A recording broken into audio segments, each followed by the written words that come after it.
एकं नित्यं विमलमचलं सर्वधी साक्षिभूतं भावातीतं त्रिगुणरहितं सद्गुरुं तं नमामि। ओम श्री सद्गुरुदेव भगवान की जय। हम लोग सब मिलजुल कर गुरुदेव भगवान की कीर्तन करेंगे। ओम जय गुरुदेव जय जय गुरुदेव।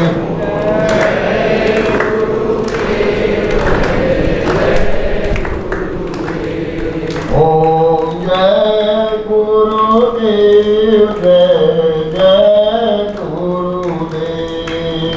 ओम जय गुरुदेव जय जय गुरुदेव। ओम जय गुरुदेव जय जय गुरुदेव।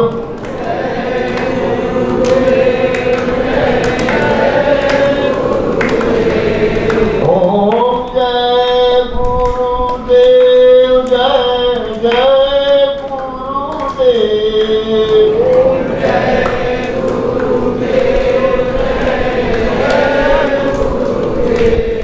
ओम जय गुरुदेव जय जय गुरुदेव। ओम जय गुरुदेव जय जय गुरुदेव। ओम जय गुरुदेव जय जय गुरुदेव। ओम जय गुरुदेव जय जय गुरुदेव। ओम वंदो गुरुपद पदुम परागा।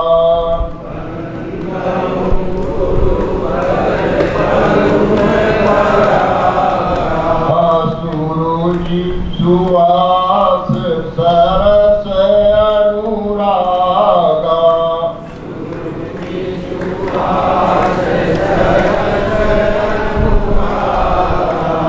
अमीय मूरी मैं चूरन चारू।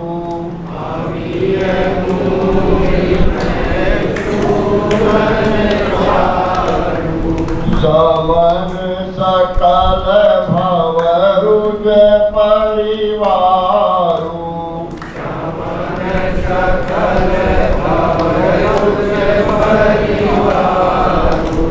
सुकृत समुदन विमल विभूति।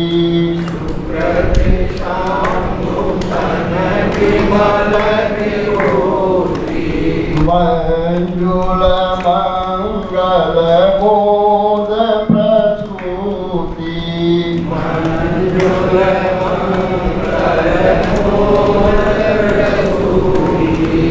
जन मन मंजु मुकुर मलहरणी।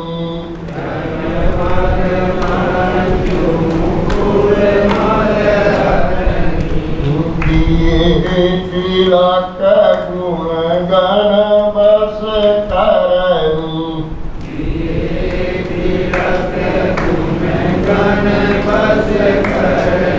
ओम जय गुरुदेव जय जय गुरुदेव। ओम जय गुरुदेव जय जय गुरुदेव। ओम जय गुरुदेव जय जय गुरुदेव। ओम जय गुरुदेव जय जय गुरुदेव।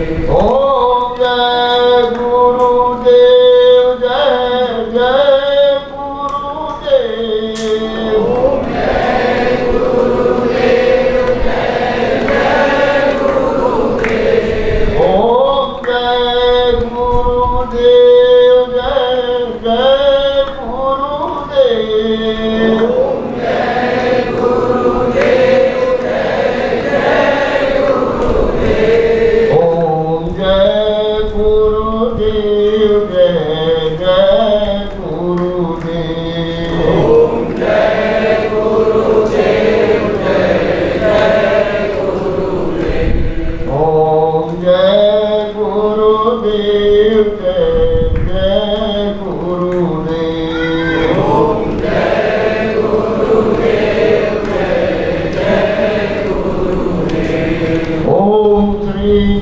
गुरुदेव भगवान की जय। पूज्य श्री के सत्संग दरबार में संतों और साधकों के प्रश्नों का उत्तर व्यापक दृष्टिकोण से दिया जाता है, जो सबके लिए कल्याणकारी है। जो संत साधक अपने प्रश्न रखना चाहें, कोई प्रसंग पूछना या समझना चाहें, वो आए और अपनी बात श्री चरणों में रखकर अपना समाधान कारक विकल्प प्राप्त करें। योग कहा करो कि साधन संबंधी प्रश्न लाए। साधन संबंधी प्रश्न ही प्रस्तुत किए जाए, जिससे आगे बढ़ने की भूमिका बने। हर तरह की शंकाएं होती हैं, हर तरह के प्रश्न होते हैं, लेकिन विविध प्रकार के प्रश्नों को यहाँ न रखें, साधन संबंधी प्रश्न रखें, जिससे मार्गदर्शन प्राप्त करने के बाद हमें आपको आगे बढ़ने का रास्ता मिले।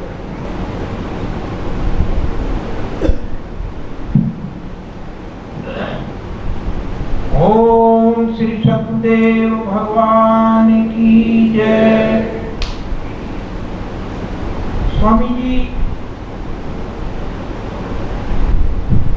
साधना काल में जब ये तीन भूमिकाएं शुभेच्छा, सुविचारना, तन्मानसा पूरी हो जाती हैं और जब चौथी भूमिका में साधक जाता है, तभी ये अनुराग, वैराग, नियम और सूरत से भेंट होती है, इससे पहले नहीं।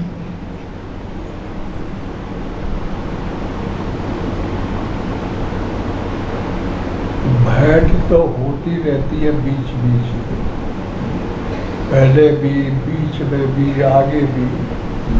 जब उनका जरूरत पड़ता है सजातीय पार्टी का वैराग, ज्ञान, अनुराग, भाव, जब इनकी आवश्यकता होती है तो अपना अपना काम करते हैं। साधक को जब अंतर जगत में एडमिट हो जाता है, एडमिशन मिल जाता है, साधन करने की इजाज़त हो जाती है, तो वैसे शुरू कर देते हैं। अपना काम वो करते हैं और उनके दुश्मन जो दुर्गुण हैं वो भी करते हैं। वो कंटिन्यू लगा रहता है उनका उतार चढ़ाव अपनी शैली से। साधक जब परमात्मा की तरफ ध्यान लगाता है, वैचारिक ढंग से सोचता है, तो वही से वो सजग हो जाते हैं। इधर राक्षसों की पार्टी, इधर सद्गुणों की पार्टी, देवताओं की पार्टी, दोनों सजग हो जाते हैं कि भाई युद्ध आरंभ हो रहा है,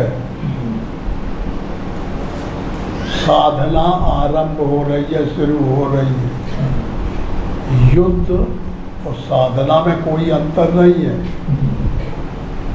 युद्ध कहते हैं परस्पर प्रतिद्वंदियों के भिड़ने को। वो दूसरे विचार का है, ये दूसरे विचार का है, और दोनों का भिड़ने का नाम है युद्ध। तो अंतःकरण में एक तरफ तो दुर्गुण है, राक्षस वृत्ति के हैं, काम, क्रोध, लोभ, मोह, मद, मत्सर, आशा, तृष्णा, विषय वासना, ये भरे पड़े। और एक तरफ ज्ञान, वैराग्य, शांति, संतोष, क्षमा, दया, अनुराग, वैराग्य, धर्म, ये भरे पड़े। सब ये शरीर के अंदर है। और जब साधक साधना परमात्मा को चाहता है, तो इन दोनों पार्टियों का जो झगड़ा है वो शुरू हो जाता है, प्रबल हो जाता है।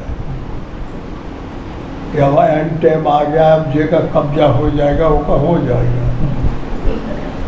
तो देवता चाहते हैं कि हमारा कब्जा हो जाए तो परमात्मा हमारे ऊपर खुश हो जाएंगे, और राक्षस चाहते हैं कि हमारी नीति कुशल हो जाए। राक्षस चाहते हैं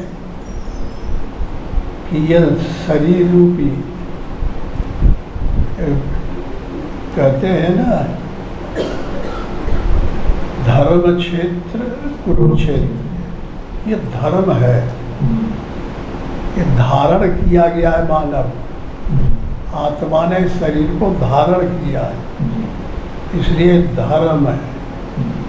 और इसमें कर्म किया जाता है, हाथों से कर्म करते, पैरों से चलना कर्म है, देखना आँखों से कर्म है, कानों से सुनना कर्म है, कर्म किया जाता है। इसलिए ये दो क्षेत्र है, धर्म क्षेत्र है, कुरुक्षेत्र है, समवेता युद्ध सब। अब दोनों तरफ से युद्ध की इच्छा वाले योद्धा तैयार है। कौरव दल, राजा दुर्योधन का दल और धर्मराज का दल, समझ में आया? ये दोनों का युद्ध होता है और निर्णायक करने के लिए आत्मा रूपी कृष्ण है। तो ये पुस्तक में बनाई है किसी योगी महात्मा ने, महाभारत। महाभारत का मतलब होता है ज्ञान, समझ में आया? तो ये अंदर जगत की बातें हैं और इसको पढ़ते को है समाज दुनिया वाले। तो दुनिया वाले अपने ढंग से उसे देखते हैं, वो भी जानते हैं कि यह है बुरे और भले दो गुण, उन को परेशान करते हैं, लेकिन वो उनकी एडजस्टिंग सही नहीं जानते।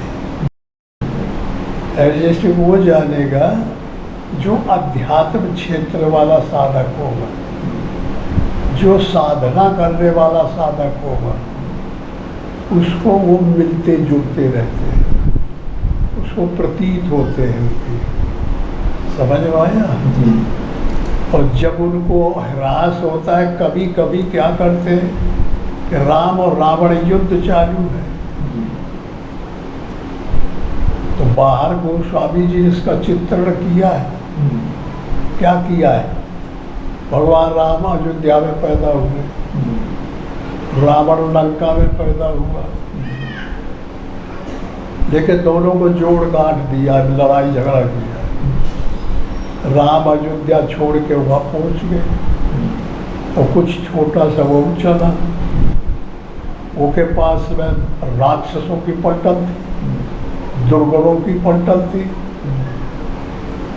और राम के पास बंदरों की पलटन थी, भालुओं की पलटन थी। ये भी भयानक कम नहीं है, काम क्रोध से कमजोर नहीं पड़ते बंदर। तो परमात्मा ने भी ढंग से जैसे को तैसा मिला दिया, समझ में आया? तो ये शरीर क्षेत्र है, इसी में ये सब कुछ होता है। लंका में जो बताया गया वहाँ झगड़ा हुआ, तो ये एक प्रकार का बताने का तरीका है, घटित ये आत्ताकरण होती है। और गोस्वामी जी ने इसका संकेत भी किया है। तुम लोगों ने देखा होगा कि बपुष ब्रह्मांड सुप्रवृत्ति लंका, ये शरीर ब्रह्मांड है, इसमें आसक्ति जो हो गई है वो लंका है, वो लंका नहीं, ये लंका सोने की है। तो वो सोने की ना, वो सोने का है ये शरीर है, सबसे सुप्रीम, सबसे सुंदर, सबसे सब कुछ करने वाला, जो सबसे कठिन है परमात्मा उसको भी सरल करने वाला कौन है? शरीर। ये है आसक्ति का लंका। मोह रावण है, इसका राजा को है मोह, मेरा मेरा मेरा सब, यह मोह, इसको रावण कहते हैं। क्रोध कुंभकर्ण है, काम मेघनाद है, लोभ नारायण तक है, कपट काले में अभिमान है रावण है। ये शरीर ब्रह्मांड है, आसक्ति लंका है, संसार समुद्र है, विषय पानी है। तो ये काया किला है और ये सोने की है, समझ लो। तो इसमें साधन तभी शुरू होगा जब इसमें लाया जाएगा। और ये साधन नहीं शुरू होता, साधन बाहर नहीं किया जाता। बाहर करेंगे तो माया होगा। इन नेत्रों से जो दिखाई पड़ेगा, ये कानों से सुनाई पड़ेगा, नाक से सूंघना पड़ेगा, हाथों पैरों से चलना करना पड़ेगा, वो सब माया है। गो गोचर लग मन जहाँ जाई, सो सब माया जाने भाई। क्या दिखाई पड़ता सुनाई पड़ता है वो सब माया। तो माया उसे कहते हैं जो एक समय हमको दिखाई पड़े वर्तमान में, प्रेजेंट में, और फ्यूचर में गायब हो जाए, उसका नाम माया है। और परमात्मा किसे कहते हैं कि परमात्मा प्रेजेंट में भी है, वर्तमान में भी है, पास्ट टेंस में भी है, फ्यूचर में भी है। तीनों काल में जो एक रस है उसका नाम आत्मा परमात्मा। और ये जितनी देखाई सुनाई पड़ती है बाहर, शरीर जो कुछ है, ये कल नहीं रह जाएगा। तीनों काल में तो रहता ही नहीं है। अब ये दिखाई पड़ रहा है, कुछ काल में फिर बंद हो जाएगा। चाहे ये मकान को ले लो, चाहे वस्तुओं को ले लो, चाहे किसी चीज को ले लो। तो माया अलग विषय है। माया सबके पास है, परमात्मा सबके पास है। परमात्मा तो सबके अंदर ओतप्रोत है। अब परमात्मा को स्वरूप को जानने से भी तुम्हें यह ज्ञान होगा कि इस प्रकार ओतप्रोत है। परमात्मा कोई आदमी नहीं है, परमात्मा कोई वस्तु पक्षी नहीं है, घोड़ू भैंस गधा घोड़ा हाथी। परमात्मा इतना माली कुल है। ये आकाश कैसा देखते हैं? गीता में कहा गया है कि परमात्मा अकल अनीय अभेद है। परमात्मा आगी जलाओ तो जल नहीं सकता, आत्मा पानी गीला नहीं कर सकता, गोली चलाओ तो छू नहीं जाएगी उसे। तो ये में लगेगी कुछ? नहीं। लाठी मारो तो छू नहीं जाती, गोली चलाओ तो छू ही नहीं जाएगी, आगी जलाओ तो छू नहीं जाएगी। तो ये एग्जाम्पल है, बताने का उदाहरण है। और परमात्मा इससे हजारों गुना बारीक है। तो जो सबसे बारीक है, सबसे मालिकुल है, वही परमात्मा है। तो वो सब के अंदर बैठा हुआ है, सोने के अंदर, लोहे के अंदर, हीरा के अंदर, सब चीज के अंदर रहता है। व्यापक, सब के अंदर व्यापक है। अजर अमर है, कभी मरता नहीं, कभी उसे जर नहीं आती, बीमारी नहीं आती, जो भी त्यों रहता है।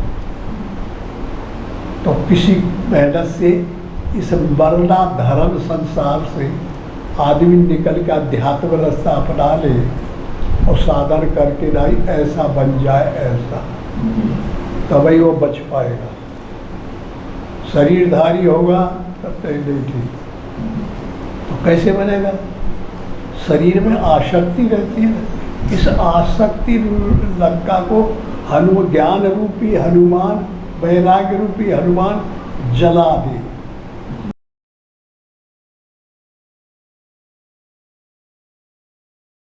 हनुमान कहते हैं हनन करे मान का, अभिमान का जो नष्ट करे उसका नाम हनुमान।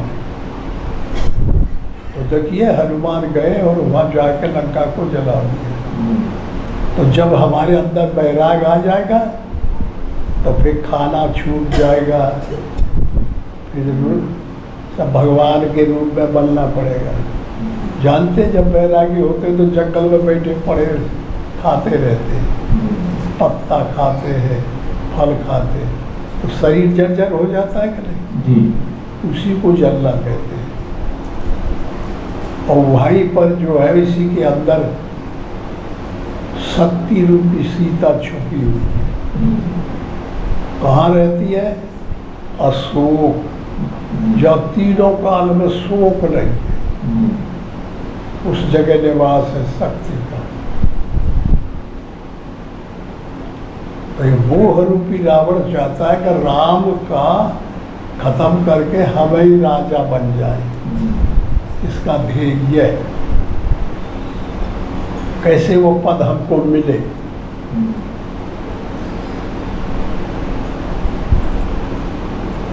तो ये संघर्ष करता रहता है।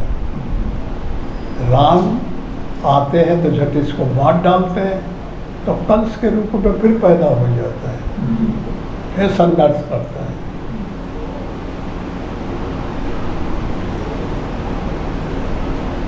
फिर दूसरा राक्षस पैदा हो जाता है जब वो मर जाता है। ये खत्म नहीं होता, समय समय पे हर एक के अंदर राक्षस भगवान से संघर्ष करता रहता है। अज्ञान ज्ञान से लड़ रहा है, वैराग्य राग से लड़ रहा है, आसक्ति अनासक्ति से लड़ रही है,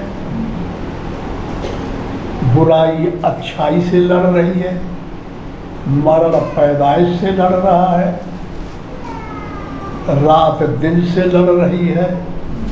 हर समय हर जगह लड़ाई लड़ाई। इसको कहते हैं युद्ध। और अध्यात्म में इसी का नाम आ जाता है भजन, साधना। तो इस तरीके से जो अध्यात्म लाइन को पकड़ लिया, दो रास्ते हैं संसार में, एक है आसक्त, एक है अनासक्त। आसक्त रहना है तो गृहस्थी में रहना पड़ेगा। मेरी पत्नी, मेरे बच्चे, मेरे नाती, मेरा माल, मेरा मकान, मेरी जायदाद, मेरा पैसा, ये सब मोह करना पड़ेगा। आसक्ति सब में करनी पड़ेगी। अगर अध्यात्म पंथ को स्वीकार करना है, साधन को, तो अनासक्त होना पड़ेगा।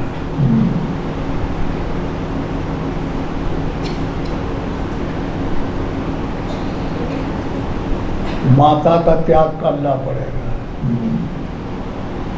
माता माया को त्याग करना पड़ेगा, पापा को पाप का त्याग करना पड़ेगा। आप तो त्याग कर ही दिए, अब तो बाप का पापा कहते हैं। पापा माने पाप।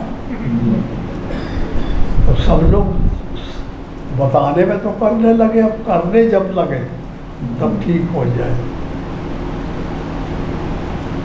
तो पिता जो है पुण्य है, माता जो है तो भक्ति है, बहन जो है तो हमारी क्षमा है, दया है, भाई वैराग्य है, ज्ञान है।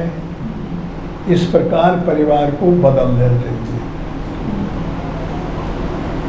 कभी भी गांव जाए तो माता सबसे कहना चाहिए।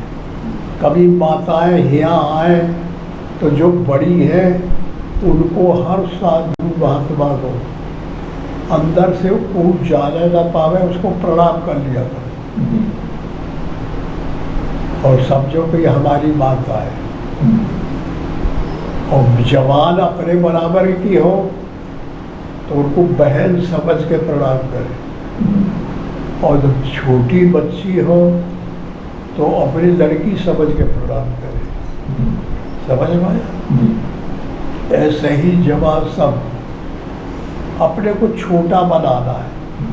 जहाँ छोटा बनाएंगे, ताकतहीन बनाएंगे तो आसक्ति छूट जाएगी, और जब जबरदस्त बनेंगे, ईगो अहंकार लाएंगे तो फिर सब पकड़ में आ जाता है।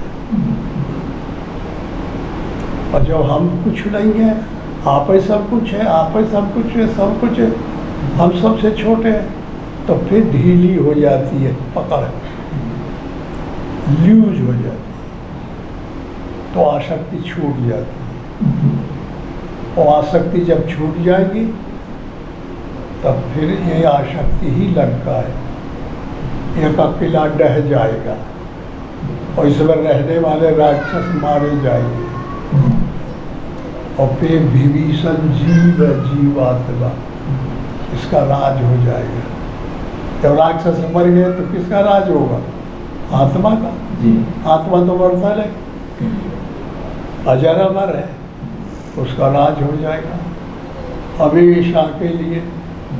अजर अमर अविनाशी, एक रस व्यापक शुद्ध बुद्ध, सर्वत्र है परमात्मा, वो फिर राज करता है।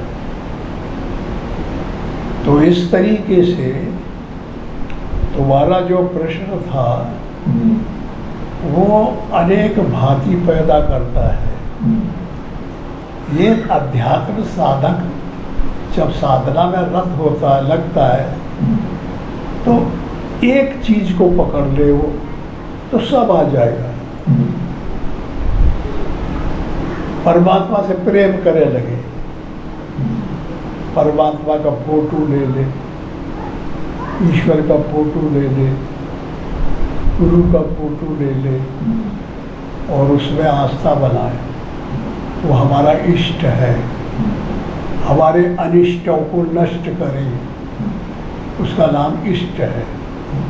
इष्ट उसको कहते हैं, इट इज गोल, लक्ष्य जो आ रहा है गोल, वही है हमारा इष्ट।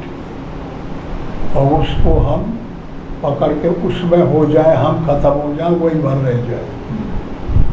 यह है उनका भजने का तरीका।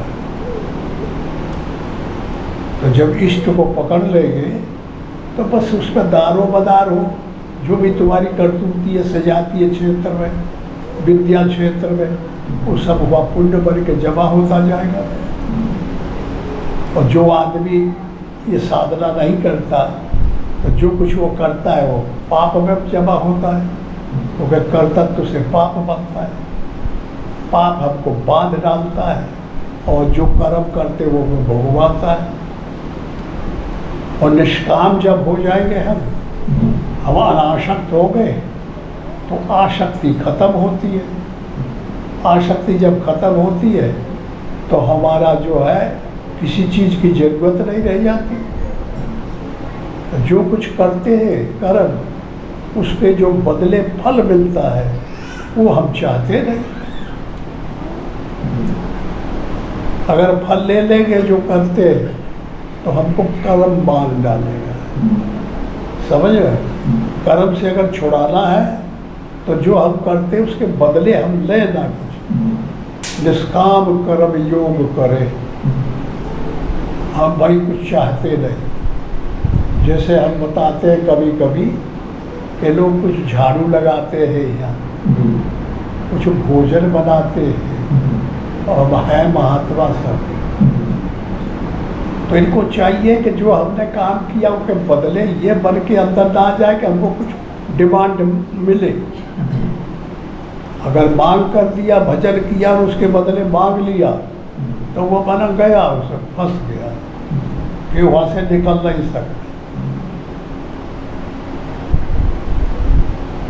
अब तुम बैठ के पंगत में बैठे हो, भोजन परसा जा रहा है और जो में नमक नहीं है, और फिर तुमने ये बोलेगा नमक नहीं है भाई, रोटी जल गई है, रोटी जल गई है, तो फंस गया, साधना नहीं रह जाती। जो मिल गया, अनपेक्ष का मतलब होता है जो मिल गया बगैर मांगे उसी को उपयोग करना, और डिमांड न करना, मांग न करना। कभी किसी चीज़ मांगी नहीं जाती, तब तो वो साधना है। और जो डिमांड किया, घर घर गया, कुछ किया, तो साधना नहीं है। तो मांगेंगे, इच्छा ही काया, इच्छा ही माया, इच्छा ही जग उपजाया, इच्छा ही तो माया है, और जब इच्छा बनी है तो माया गई कहाँ? अनपेक्ष रहना, न मिले तो भूखे रहो, परमात्मा जब देगा तभी खाना चाहिए। तो उसको कहते हैं साधना। जब इस प्रकार साधक करेगा तो जो दुर्गुणों का अटैक हमारे ऊपर होता है वो निर्जीव हो जाएंगे, उनकी ताकत हमारे ऊपर काम नहीं करेगी। और जब अनपेक्ष नहीं है, ऐच्छिक है, डिमांड करते हैं, मांग करते हैं और सब पूरा दुनियादारी चलता है, तब फिर बेकार है, फिर साधना ठीक है। इसलिए अनपेक्ष साधक को रहना चाहिए, तभी इष्ट माना जाता है तुम्हारे ऊपर, तभी गाइड तुम्हारा होना चाहिए। चाहे गुरु को गाइड बनाओ, चाहे परमात्मा को गाइड बनाओ, चाहे हनुमान जी को गाइड बनाओ, चाहे कृष्ण को बनाओ, चाहे राम को बनाओ, ये साधक के ऊपर है। किसको अभिरुचि क्या है उसकी, किसको ज़्यादा खुश होता है? जो ज़्यादा हमको पसंद है वही हमारा इष्ट देव है। ये मन हमारा क्यों उसकी तरफ आकर्षित है? कई जन्मों से उसने हमारी मदद की है, इसलिए हमारा उनकी तरफ मन जा रहा है। और जो जिस बैंक से तुम लेना देना करते हो वही तुम्हारी वक्त जरूरत पे काम और ज़्यादा दे सकती है। और जिससे परिचय नहीं है वो काम करेगा? कोई वक्त जरूरत आ जाए तो नहीं काम करेगा। इसलिए इससे पहचान यही है कि हमारा मन किधर जाता है, ज़्यादा किधर जाता है, किस देवता को पकड़ता है, वही अपना इष्ट है। हमारे अनिष्टों को नष्ट करने में वो समर्थ हो सकता है, हमको गाइड का काम कर सकता है, हमको हर चीज़ की एड कर सकता है, मदद कर सकता है। समझ में आया? इसलिए ये हमेशा इन चीज़ों की जानकारी बहुत जरूरी है। परमात्मा के क्षेत्र में जो भी साधक साधना करेगा उसको क्षेत्र क्या है? परमात्मा का क्षेत्र क्या है? शरीर। तो समझ लो, धर्म क्षेत्र है। धारेति इति धर्मा, जो धर्म को धारण करता है उसी का धर्म कहते हैं। और जो धारण करता है जिसके अंतःकरण में वो धर्मी है। और जो धारण करने में चीज आती है वो धर्म है। धर्म परमात्मा को कहते हैं, समझ लो, जिस पे सब कुछ चलता रहता है और लक्ष्य वही रहता है। तो इसलिए धर्म को धर्म क्षेत्र, कुरुक्षेत्र है। धर्म क्षेत्र यह शरीर है, इसी के अंदर सब कुछ हो रहा है। बाहर तो पीछे जाता है, पहले यही सब कुछ होता है। हमारा अंतःकरण है मन, चित्त, बुद्धि, अहंकार, चार अंतःकरण है।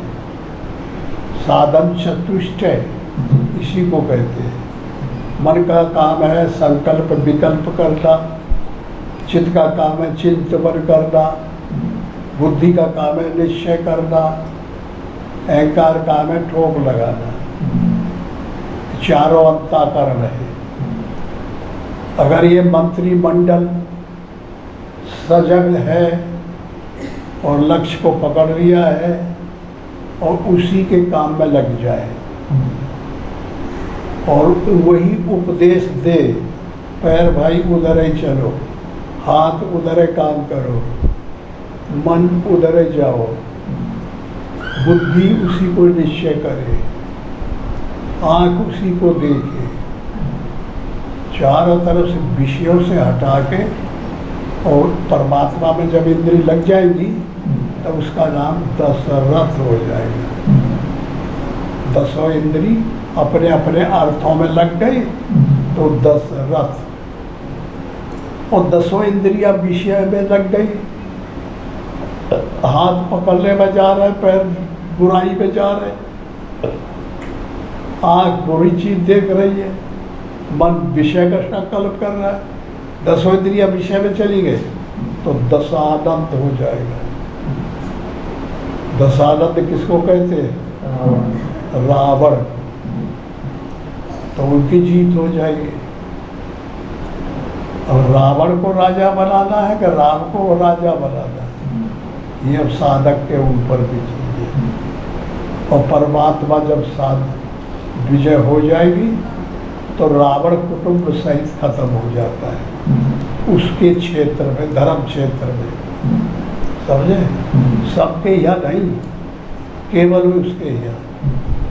ये भी भेद है। काम और क्रोध में फंसाया आदमी, विषय करता है दिन और रात, आसक्ति में फंसा है, उसे आत्मा परमात्मा कुछ नहीं दिखाई पड़ता।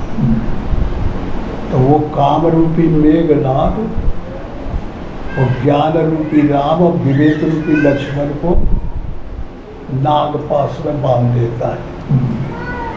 रामायण में आया है ना। अब सब विभीषण, सुग्रीव और हनुमान सब चिल्लाने लगे, रोने लगे कि हमारा मालिक का क्या हो रहा है, ये क्या हो गया, हम तो सब नष्ट कर दिए, हमारा गाइड, हमारा भगवान चला जाएगा तो हम कहाँ, हमें कौन पूछेगा। चिल्लाने लगे, रोने लगे। तो फिर ईश्वर आया हनुमान जी को। तो हनुमान एक ऐसा साधक है सबसे तगड़ा, राम को प्रिय है और राम का वो व्यवहार है, समझे?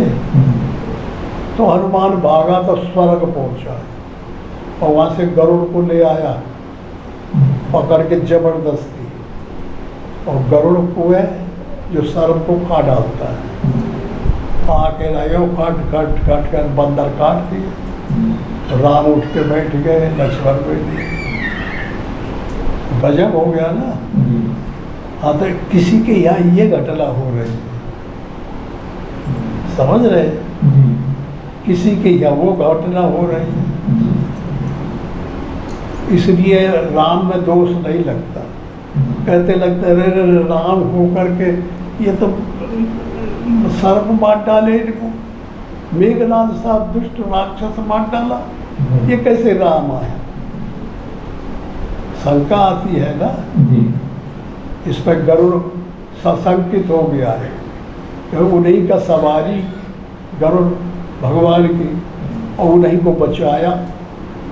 नाग को काट के खा गया तो जब फिर बच गए, फिर मोह हो गया उनको कि मैंने बचाया राम को, ये राम कैसा भगवान है? पागल हो गया, दिमाग खराब हो गया। तो फिर काग के पास गया है, तब उसने बोल दिया, तब उसको ज्ञान उल्टा। तो ये सब अंदर की बहुत सी लंबी चौड़ी बातें हैं। हमारा दिमाग छोटा सा है, लेकिन इसमें सब रीले भर जाए, जहाँ के टटोले वही का मिल जाए, जब की बात हो तब की उठा ले। ये ऐसी चीज है कुदरत की दी हुई। हाँ, तो साधक वही है जो इतना ब्रिलियंट हो, ऐसा हो, ब्रिलियंट हो, बहुत बड़ा बुद्धिमान आदमी, सब उसके अंदर भरा पड़ा है। और जब भर जाएगा तो साधन सलम हो जाएगा। यह रास्ता यहाँ से ऐसे ऐसे ऐसे ऐसे, यह फिर यहाँ से कलकत्ता पहुँच गए, और वहाँ से चले तो पटना पहुँच गए, तो वहाँ चले से वहाँ चले, पूरी चाट दिमाग के बाद काहे की आ जा अध्यात्म साधन अंग प्रति अंग, किस भूमिका में कितना क्या क्या करना पड़ता है। एक जर्नल नियम है, एक प्राकृतिक नियम है, दो नियम है। जर्नल नियम तो यह है कि जो साहब सबको बताना पड़ता है, एक ही जैसा है, वो तो अंग है ही है। अब फिर एक दूसरा है प्राकृतिक, तो तुम्हारी अलग, उनकी अलग, उनकी अलग, अनेक साधक करने वाले। तो शरीर बराबर है सबका, लेकिन मन किसी का मिलता है, शरीर भी नहीं मिलता, एक जैसा है किसी का। यह पृथ्वी की पीठ पर करीब 5-6 अरब लोग हैं मानव, और 2 आदमी का एक डिजाइन का शरीर नहीं है। ये बड़ी आश्चर्य की बात है। और जब शरीर नहीं है तो वो तो मालिकुल बारीक अंतःकरण कैसे होगा, विचार कैसे होगा? तो वो भिन्न भिन्न हो सकता है। किसी का इष्ट देव कुछ हो सकता है, किसी का दूसरा हो सकता है। फिर और बाहर देखा जाए तो किसी का आला ताला हो सकता है, किसी का ईसा हो सकता है, किसी का ताओ हो सकता है, किसी का कन्फ्यूशियस हो सकता है, किसी का बौद्ध हो सकता है कि नहीं? वर्ल्ड के हिसाब से देखा जाए। और व्यक्ति के हिसाब से देखा जाए तो अपना अपना, जैसे अब यहाँ हिंदू धर्म है, हिंदू फिलॉसफी चलती है हमारे इंडिया भारत में। भारत नाम क्यों पड़ा इसका? भा कहते हैं ज्ञान को, और रथ कहते हैं लगे हुए को। इसलिए यहाँ का आदमी सदैव भजन करता रहा, भगवान को मानता था, भगवान के आश्रित रहता था। ये शुरू की प्रथा है। ब्रह्मा ने नाक से, पोटा से फलाने ऋषि को पैदा किया, तो छींट आई तो उससे वो पैदा हुआ, ये कल्पना से यह पैदा हुआ, ऋषि महात्माओं को पैदा किया, समझे? तो इस प्रकार सब ये पैदा हुए हैं। तो धार्मिक माना जाता है भारत, और धर्म का सहारा है इनको। तो इस तरीके से ऐसी ये दुनिया है, ये भी जानकारी करना जरूरी है। और इसमें जो धर्म को मानते हैं, परमात्मा को मानते हैं, तो मानना एक बात है और उसमें चलना। थियोरिटिकल तो करीब करीब समय मानते हैं, लेकिन प्रैक्टिकल करना है उनको कहते हैं साधक, साधन करना है। ठीक है जी, समझ में आ गया जी। अच्छा, और बताओ कोई चीज। और ये सब लोग तो संकोच करते हैं। अब तो लोग सबके अंदर शंका तो भरी पड़ी है, अब शंकाओं को निकालो, तब जाके न शुद्ध अंतःकरण होगा। शंका कहते हैं तर्कना को, तर्कना कहते हैं ताड़ुका को। एक ताड़ुका राक्षस ही रामायण में आया है ना प्रसंग जी। तो सब महात्माओं को भजन नहीं करने देते, ताड़न करती, मारती थी, डांटती थी। तो है क्या वो? ताड़ुका कोई स्त्री नहीं, ताड़ुका कहते हैं तर्कना को, कि हम भजन में बैठे, अरे अभी टाइम नहीं है, तर्कना मार दिया, नहीं करने दिया ना भजन, ऐसे तर्क ना कर रही। भगवान को मानना है, अरे क्या काम करिए मान के रहने दे, आड़ लगा देती है, रोक लगा देती है, उसी का नाम ताड़ुका राक्षसी बोला जाता है। धार्मिक शब्दों के अर्थ अलग है, और जो क्रिया में परिणित हो जाते हैं उनके शब्द हम लोग जानते हैं कैसे बोला जाता है। इसलिए तड़कना रूपी ताड़ुका। और विश्वामित्र च विश्वामित्र, विश्वामित्र उस समय सबसे अच्छे महात्मा थे। तो हजारों ऋषि महात्मा साधक आकर उनसे रोने गाने लगे कि भगवान हम साधना करते हैं तो ताड़का राक्षसी हमको मारती है और डांटती है और करने नहीं देती, इसको आप शराब दे दीजिए, मत डालिए, आपके पास तो वीटो है, विल पावर है, ताकत है। तो विश्वामित्र कहते हैं कि भाई हम मार नहीं सकते, ये तो परमात्मा के कॉन्स्टिट्यूशन में आई है। परमात्मा का जो कॉन्स्टिट्यूशन है, संविधान है, उसकी में पैदा हुई है। जब माया ना रहेगी तो भगवान कहाँ से आएंगे? जब रुलाई न होगी तो हंसाई कैसे होगी? तो रुलाई हंसाई दोनों का अस्तित्व है। इसलिए भजन का भी और भजन के रोकने वाले का दोनों रहना चाहिए। वो मारा नहीं जा सकता है। तो मारने वाला जो परमात्मा है वही मार सकता है, हम लोगों की ताकत नहीं। तो फिर साधना किए तो फिर वही हाल हुआ। तो विश्वामित्र ने कहा कि अच्छा अब हम इसका इलाज करते हैं। अभी जाते हैं अयोध्या और दशरथ राजा से राम को मांग के लाएंगे, राम और लक्ष्मण इसका हनन करेंगे। उनका विधान आ गया। तो विश्वामित्र गए दशरथ के यहाँ। दशरथ ने बड़ा स्वागत किया। इतने महाराजा, इतने बड़े ऋषि मेरे द्वारे पे आए, मेरा भवन पवित्र हो गया, मेरा परिवार पवित्र हो गया और खुशी के मारे नाच पड़ी। और बड़ा स्वागत किए, आसन लगाए, पूजा दर पर सब कुछ किए। गुरु महाराज को बुलाए, विश्वामित्र भी आ गए, वशिष्ठ भी आ गए।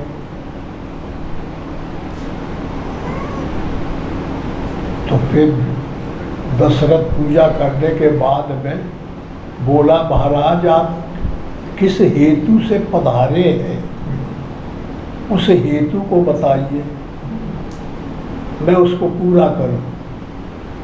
बगैर हेतु के तो आप आ नहीं सकते, आसन छोड़ नहीं सकते। तो बताइए किस लिए आए हैं आप?